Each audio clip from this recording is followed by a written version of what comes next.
मात्रे नमः ओम मातृभ्यो नमः ओम पित्रे नमः ओम पितृभ्यो नमः ओम गुरुभ्यो नमः ओम आचार्येभ्यो नमः ओम महागणपतये नमः ओम कुलदेवता भूदेवी सहित लक्ष्मीनारायणाय नमः ओम उमामहेश्वराभ्यां नमो नमः.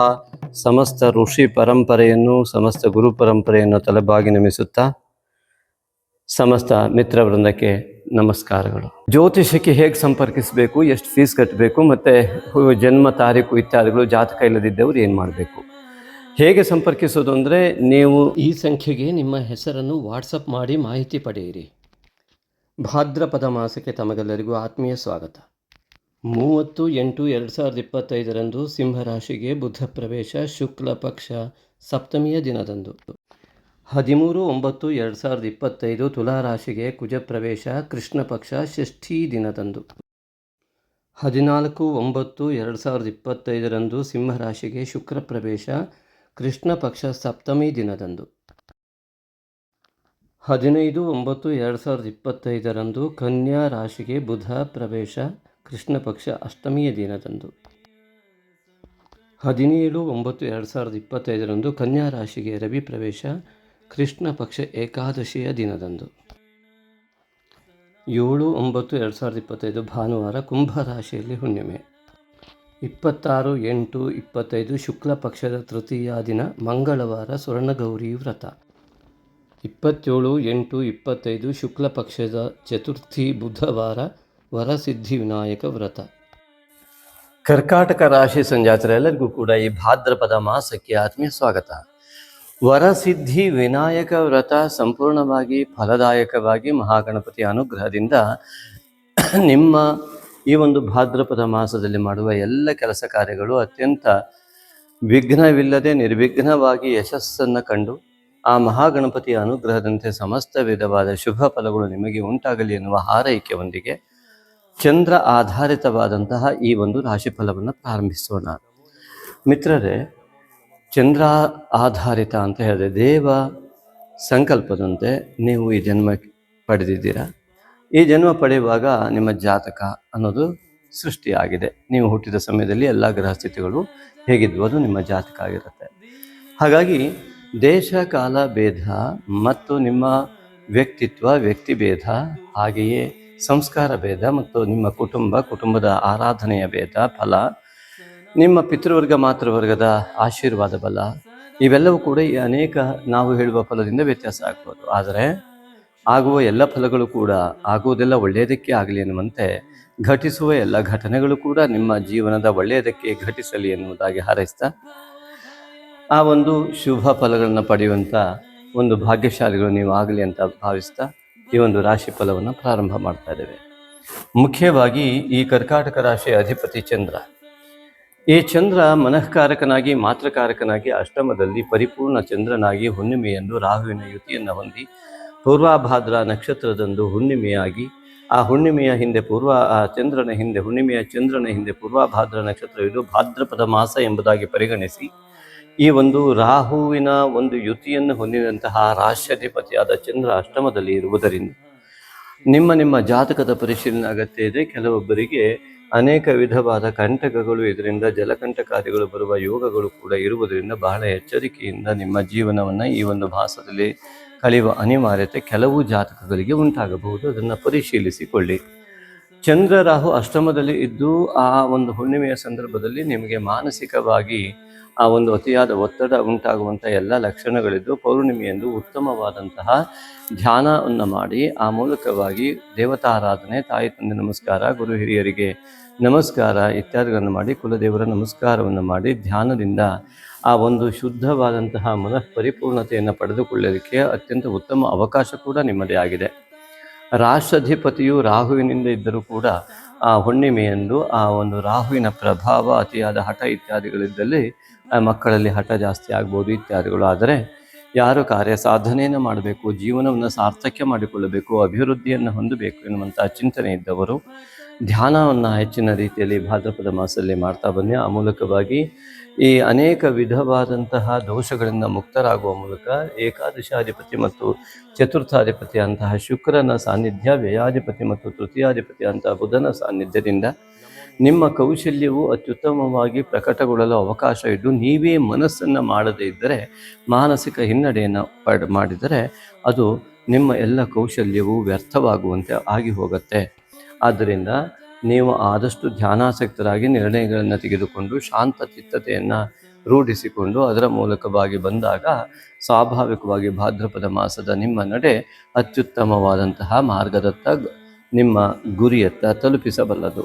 ಹಾಗೆಯೇ ರಾಶಿಯಿಂದ ದ್ವಿತೀಯಾಧಿಪತಿಯಾದಂತಹ ರವಿ ಸ್ವಸ್ಥಾನಗತನಾಗಿ ಇರುವಂಥದ್ದು, ಕೇತುವು ಅಲ್ಲೇ ಇರುವಂಥದ್ದು ಹಣಕಾಸು, ಮಿತ್ರಕ್ಷೇತ್ರ ಮತ್ತು ಈ ಎಲ್ಲ ಅನೇಕ ವಿಚಾರಗಳಲ್ಲಿ ಕಾರ್ಯಸಿದ್ಧಿಗಳಲ್ಲಿ ಅನೇಕ ವಿಘ್ನಗಳಿದ್ದು ಗಣಪತಿಯ ಆರಾಧನೆ ಅತ್ಯಂತ ಅಗತ್ಯವಾಗಿಯೂ ಪಿತೃವರ್ಗದ ಆರಾಧನೆ, ತಂದೆ ತಾಯಿಯ ಜೊತೆಗೆ ಅತ್ಯುತ್ತಮವಾದ ಸಂಬಂಧ ಮತ್ತು ಹಿರಿಯರ ಮಾರ್ಗದರ್ಶನ ಮತ್ತು ಏಕಾದಶ ಅಧಿಪತಿಯಾದಂತಹ ಶುಕ್ರನ ಸಾನ್ನಿಧ್ಯ ಅಲ್ಲಿ ದ್ವಿತೀಯದಲ್ಲಿ ಇರುವುದರಿಂದ ಹಣಕಾಸಿನ ವ್ಯವಸ್ಥೆಗೂ ಕೂಡ ದುರ್ಗಿಯ ಆರಾಧನೆ, ಗಣಪತಿಯ ಆರಾಧನೆ ಅತ್ಯಂತ ಮುಖ್ಯವಾಗುತ್ತೆ. ನಿಮ್ಮ ಜಾತಕಕ್ಕೆ ತಕ್ಕಂತೆ ಆರಾಧನೆಯನ್ನು ರೂಢಿಸಿಕೊಳ್ಳುವ ಅನಿವಾರ್ಯತೆ ಪ್ರತಿಯೊಬ್ಬರಿಗಿರುತ್ತೆ. ಹೇಗೆ ದೇಶಕಾಲ ವ್ಯಕ್ತಿಯ ಪ್ರತಿಯೊಂದು ವ್ಯಕ್ತಿಯಲ್ಲಿ ಹೇಗೆ ಭಿನ್ನತ್ವ ಇರುತ್ತೋ ಅದೇ ರೀತಿಯಲ್ಲಿ ಇಲ್ಲಿ ಆರಾಧನೆಯ ಫಲದ ವಿಷಯಗಳಲ್ಲೂ ಭಿನ್ನತ್ವ ಅವರವರ ಜಾತಕಕ್ಕೆ ತಕ್ಕಂತೆ ಮಾಡುವುದು ಸೂಕ್ತ. ಅದೇ ರೀತಿಯಾಗಿ ಇಲ್ಲಿ ಈ ದ್ವಿತೀಯದಲ್ಲಿ ಇರುವಂತಹ ಕೇತುವಿನಿಂದ ಅನೇಕ ವಿಘ್ನಗಳು ಸೃಷ್ಟಿಯಾಗುವುದರಿಂದ ಗಣಪತಿಯ ಆರಾಧನೆ ಅತಿ ಮುಖ್ಯ. ಗಣಪತಿಯ ಪ್ರಧಾನನಾಗಿರುವ ಈ ಭಾದ್ರಪದ ಮಾಸದಲ್ಲಿ ನಿಮಗೆ ಸೂಕ್ತವಾದಂತಹ ಸಮಯ ಈಗ ಲಭ್ಯ ಆಗಿದೆ. ಅವನ ಅನುಗ್ರಹ ಪಡೆಯುವುದಕ್ಕಾಗಿ ಆರಾಧಿಸಿ. ಹಾಗೆಯೇ ತೃತೀಯದಲ್ಲಿ ಇರುವಂಥದ್ದು ಇಲ್ಲಿ ವಿಶೇಷವಾಗಿ ಗಮನಿಸುವಂಥದ್ದು, ದ್ವಿತೀಯದ ಅಧಿಪತಿಯಾದ ರವಿ ತೃತೀಯಕ್ಕೆ ಹೋಗ್ತಾ ಅಲ್ಲಿ ಚಂದ್ರನಿಂದ ರಾಶಿಧಿಪತಿಯಾದ ಚಂದ್ರನು ಅಮಾವಾಸ್ಯೆಯನ್ನು ಉಂಟು ಮಾಡ್ತಾ ಇರುವಂಥದ್ದು.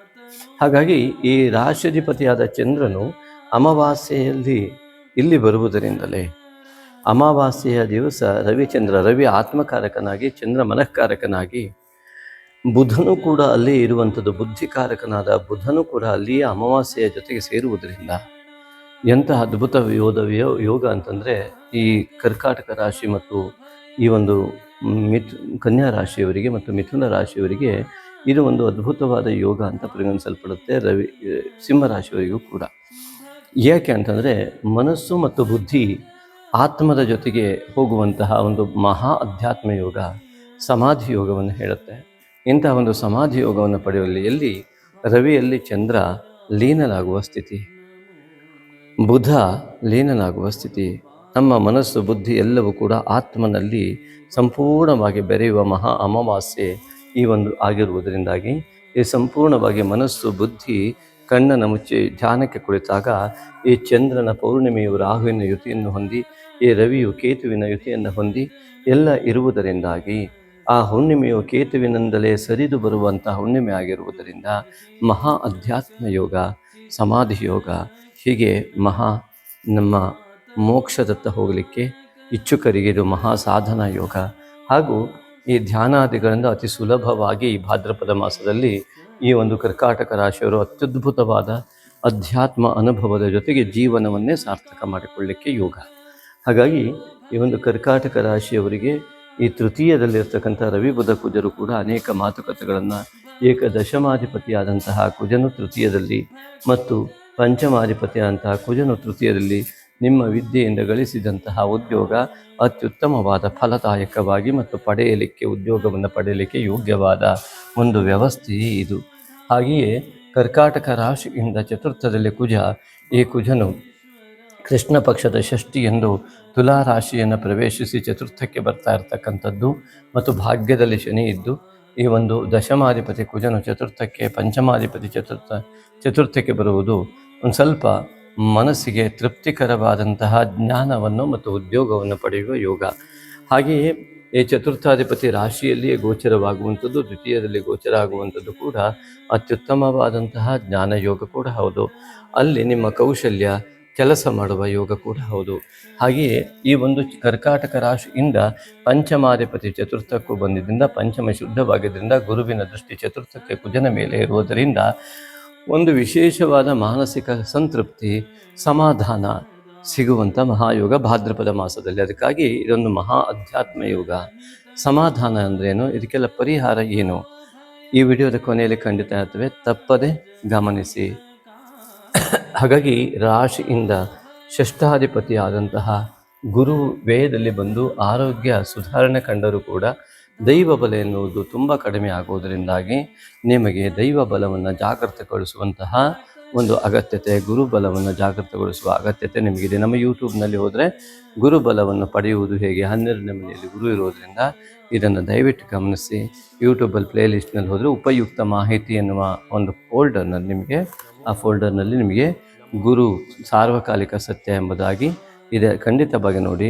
ಧನಾತ್ಮಕ ಶಕ್ತಿಯನ್ನು ಜಾಗೃತಗೊಳಿಸಿಕೊಳ್ಳಿ. ಧನಾತ್ಮಕ ಚಿಂತನೆ, ನಿಸ್ವಾರ್ಥ ಹಾಗೂ ತ್ಯಾಗ, ಪ್ರೀತಿ ಇತ್ಯಾದಿಗಳ ಪ್ರಮಾಣ ಜಾಸ್ತಿ ಆಗಲಿ, ಶಾಂತತೆ ಜಾಸ್ತಿ ಆಗಲಿ, ವಿಚಾರ ವಿಮರ್ಶೆ ಇತ್ಯಾದಿಗಳು ಧನಾತ್ಮಕವಾಗಿರಲಿ, ಅದು ಅತ್ಯಂತ ಉದ್ದೇಶಗಳು ಅತ್ಯುತ್ತಮವಾಗಿರಲಿ. ಆ ಒಂದು ಗುರುವಿನ ಫಲವನ್ನು ಆ ಮೂಲಕ ಪಡೆಯಿರಿ. ಹಾಗೆಯೇ ಕರ್ಕಾಟಕ ರಾಶಿಯಿಂದ ಸಪ್ತಮ ಅಧಿಪತಿ ಭಾಗ್ಯಕ್ಕೆ ಬಂದಿರುವುದು ಯಾವ ಸಂಗಾತಿಗಳಲ್ಲಿ ಅಥವಾ ದಂಪತಿಗಳಲ್ಲಿ ಅತ್ಯುತ್ತಮವಾದ ಫಲ, ಇಲ್ಲಿ ಸಾಮರಸ್ಯತೆ ಮತ್ತು ಕುಲದೇವತಾ ಆರಾಧನೆಯ ಫಲ, ದೀರ್ಘಕಾಲಿಕವಾಗಿ ನೀವು ಮಾಡಿದ ಪೂಜಾ ಫಲ ಇತ್ಯಾದಿಗಳು ಅತ್ಯುತ್ತಮವಾಗಿ ಲಭ್ಯವಾಗುವಂಥ ಯೋಗ ಇದೆ. ಅಷ್ಟಮದಲ್ಲಿ ರಾಹು ಚಂದ್ರ ಇರುವುದರಿಂದಾಗಿ ಮಾನಸಿಕವಾಗಿ ಈ ಆಡುವ ಮಾತಿನಲ್ಲಿ ಸಾಯಿ ಎನ್ನುವ ಶಬ್ದವನ್ನು ಬಳಸದೆ, ಆ ಯೋಚನೆಗಳನ್ನು ಕೂಡ ಮಾಡದೆ, ಆ ಪದಪ್ರಯೋಗಗಳನ್ನು ಮಾಡದೆ ಅತ್ಯುತ್ತಮವಾದ ಧನಾತ್ಮಕ ಪದಪ್ರಯೋಗವನ್ನು ಮಾಡುವ ಮೂಲಕವಾಗಿ ಇಲ್ಲಿ ಅಷ್ಟಮದಿಂದ ಉಂಟಾಗುವ ದೋಷದಿಂದ ಮುಕ್ತರಾಗಿ, ಅದೇ ರೀತಿಯಲ್ಲಿ ನೀರಿನ ಸ್ಥಳದಲ್ಲಿ ಸ್ವಲ್ಪ ಎಚ್ಚರಿಕೆ ಇರಿ. ಗಾಡಿಯನ್ನು ಹೊಡೆಯುವಾಗ ಎಚ್ಚರಿಕೆ ಇರಿ. ಹೆಲ್ಮೆಟ್ ಹಾಕಿ ಗಾಡಿ ಹೊಡೀರಿ. ಕಾಲಿನ ಭಾಗದಲ್ಲಿ ಎಚ್ಚರಿಕೆ ಇರಿ.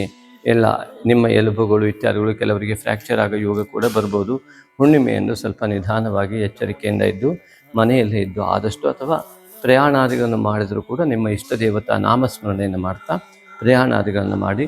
ಹಾಗೆಯೇ ಭಾಗ್ಯದ ಅಧಿಪತಿ ವೇದದಲ್ಲಿ ಇರುವುದರಿಂದಾಗಿ ಕುಲದೇವರ ಆರಾಧನೆ ಕೂಡ ಕಡಿಮೆ ಆಗುವಂಥ ಲಕ್ಷಣ ಇದ್ದರೂ ಶನೀಶ್ವರನಿಂದ ಸಿಗುವಂಥದ್ದು ಎಲ್ಲ ಲಕ್ಷಣಗಳಿದೆ. ಗುರುವಿನ ಆರಾಧನೆಯ ಜೊತೆಗೆ ಈ ಕೆಲಸವನ್ನು ಮಾಡಿ. ದಶಮದ ಅಧಿಪತಿ ಉತ್ತಮವಾಗಿರುವುದರಿಂದ ಉದ್ಯೋಗದಲ್ಲಿ ಉನ್ನತಿ ಇತ್ಯಾದಿಗಳ ಯೋಗ ಕೂಡ ಇದೆ. ಹಾಗೆಯೇ 11ನೇ ಮನೆಯ ಅಧಿಪತಿ ಶುಕ್ರನು ರಾಶಿಯಲ್ಲಿ ಇರುವುದರಿಂದ ಉತ್ತಮ ಲಾಭಾಂಶ ಕೂಡ ಯೋಗ್ಯ ಇದೆ.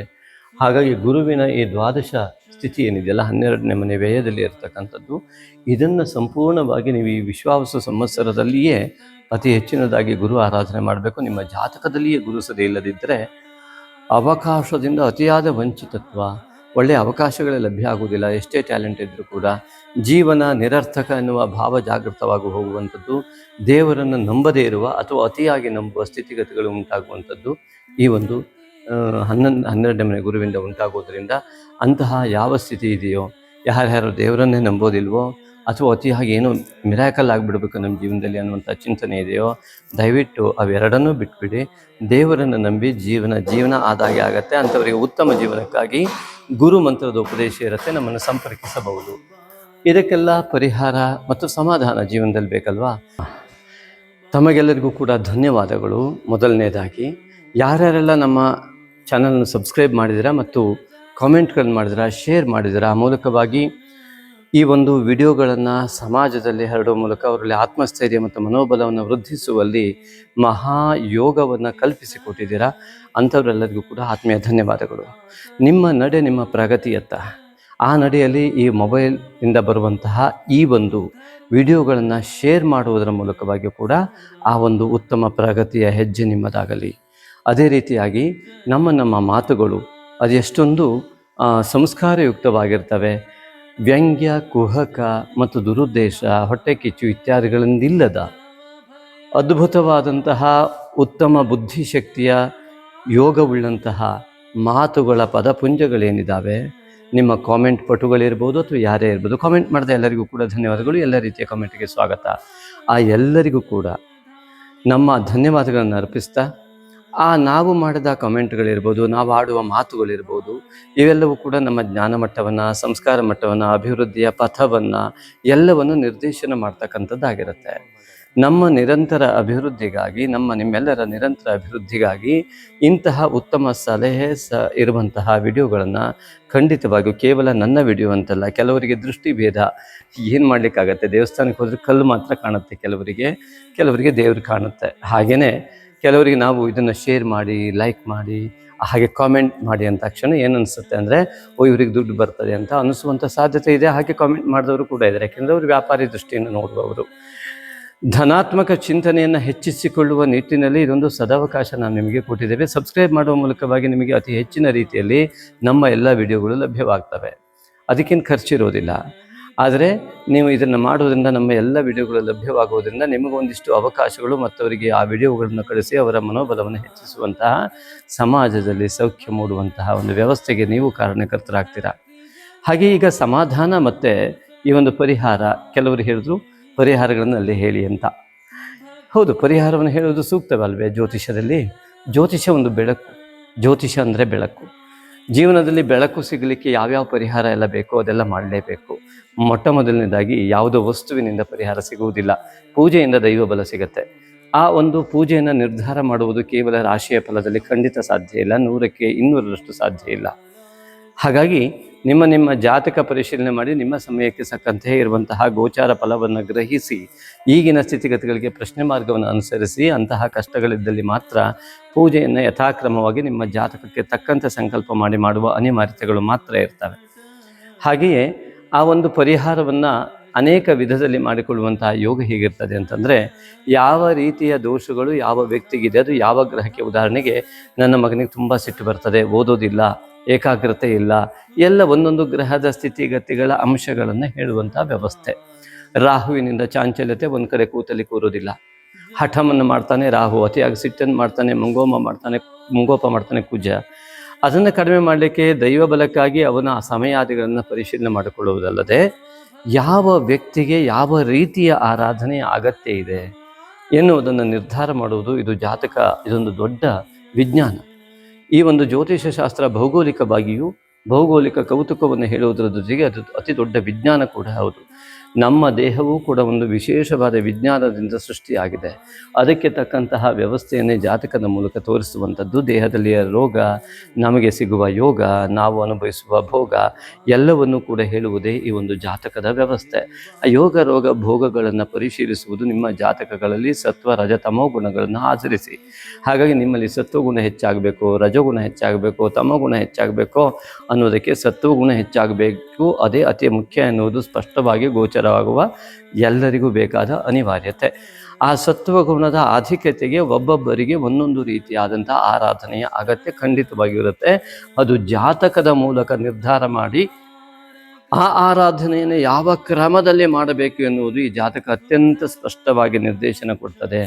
ಅದೇ ರೀತಿಯಾಗಿ ಜಾತಕದ ಮೂಲಕ ಔಷಧೋಪಚಾರಗಳಿಗೂ ಕೂಡ ವೀರಸಿಂಹಾವಲೋಕನ ಗ್ರಂಥ ಅತ್ಯಂತ ಉತ್ತಮವಾಗಿ ವಿವರಿಸಿದೆ. ಚರಕ ಶುಶ್ರುತೆ ಎಲ್ಲ ನಮ್ಮ ಭಾರತೀಯ ಪರಂಪರೆಯ ಯಾವ ಆಯುರ್ವೇದ ಗ್ರಂಥಗಳು ಅತ್ಯುತ್ತಮವಾಗಿ ತೋರಿಸಿದ್ದಾರೆ.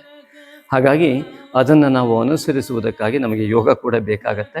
ಅದನ್ನು ನಾವು ಅನುಭವಿಸೋಣ, ಒಳ್ಳೆಯ ಯೋಗವನ್ನು. ಇದು ಪರಿಹಾರದ ಚಿಂತನೆ. ಆದರೆ ಸಮಾಧಾನ, ಎಲ್ಲರಿಗೂ ಬೇಕಾಗಿದ್ದು ಸಮಾಧಾನ. ಪರಿಹಾರದಿಂದಲೇ ಸಮಾಧಾನವೇ ಅಥವಾ ಪರಿಹಾರ ಹೇಳಿದರೆ ಸಮಾಧಾನವೇ? ಅನೇಕ ಪ್ರಶ್ನೆಗಳಿವೆ ಇದರಲ್ಲಿ. ಸಮಾಧಾನ, ಹಣಕಾಸು ಇದ್ದರೂ ಕೂಡ ಹಣ ಬೇಕಷ್ಟಿದೆ ಸ್ವಾಮಿ, ಮನಸ್ಸಿಗೆ ಮಾತ್ರ ನೆಮ್ಮದಿ ಇಲ್ಲ, ಏನು ಮಾಡೋದು ಅಂತ ಜ್ಯೋತಿಷಕ್ಕೆ ಬರ್ತಾರೆ. ಕೆಲವರು ಏನು ಮಾಡಿದ್ರೂ ಕೈ ಹತ್ತಾ ಇಲ್ಲ ಸ್ವಾಮಿ, ನೆಮ್ಮದಿನೇ ಸಿಗ್ತಾ ಇಲ್ಲ, ಹಣವೇ ಇಲ್ಲ ಅಂತ ಹೇಳ್ತಾರೆ. ಅಂದರೆ ನೆಮ್ಮದಿಗೆ ಹಣವೇ ಕಾರಣವಾಗಿದ್ದರೆ ಹಣವಂತನಿಗೂ ಕೂಡ ನೆಮ್ಮದಿ ಬರಬೇಕಿತ್ತು.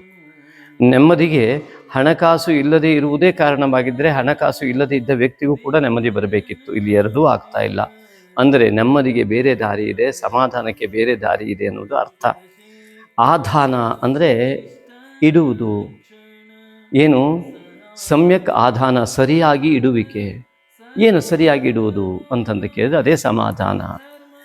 ನಮ್ಮ ದಿನದ ಬೆಳಗಿನಿಂದ ರಾತ್ರಿ ಮಲಗುವವರೆಗಿನ ಎಲ್ಲ ಕ್ರಿಯೆಗಳನ್ನು ಸರಿಯಾಗಿ ಇಡುವಂಥ ವ್ಯವಸ್ಥೆ ಆಗಬೇಕು.